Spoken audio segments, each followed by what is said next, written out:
بسم اللہ الرحمن الرحیم۔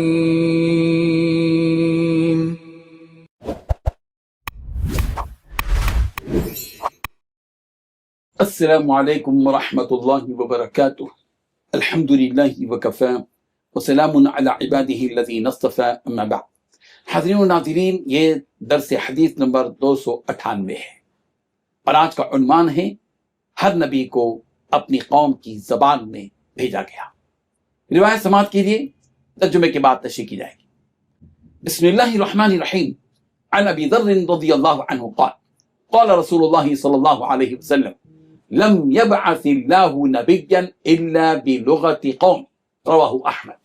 ترجمہ یوں ہے، حضرت ابو ذر رضی اللہ عنہ سے مروی ہے کہ رسول اللہ صلی اللہ علیہ وسلم نے ارشاد فرمایا، اللہ تعالیٰ نے ہر نبی کو اس کی قوم کی زبان کے ساتھ مبعوث فرمایا۔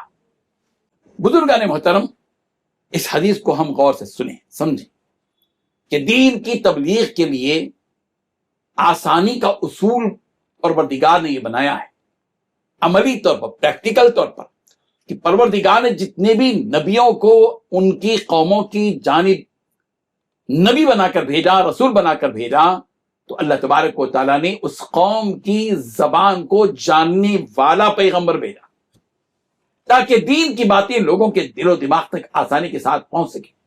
نبی ایک زبان کا اور قوم دوسری زبان کی، کون ترجمہ کرے، کون سمجھائے؟ ظاہر بات ہے کہ تکلیف ہوتی ہے۔ اگر نبی ایسی زبان میں پیغام دیتے جسے قوم نہ سمجھتی تو حجت پوری نہ ہوتی۔ تبلیغ میں زبان کی بڑی اہمیت ہے، اور یہ زبان کیا ہے؟ مختلف زبانیں، اردو ہے، فارسی ہے، عربی ہے، انگلش ہے، سنہلی ہے، مراٹھی ہے، گجراتی ہے، تیلگو ہے، کنڑی ہے، ملیالم ہے، یہ جتنی بھی زبانیں ہیں، یہ زبانیں قدرت کی نشانی ہیں۔ واختلاف السنتکم والوانکم، تمہاری زبانوں سے مختلف زبانیں، تمہاری زبانوں سے جو نکلتی ہیں وہ تمہارے چہروں کی رنگتیں، یہ قدرت کی نشانی ہے۔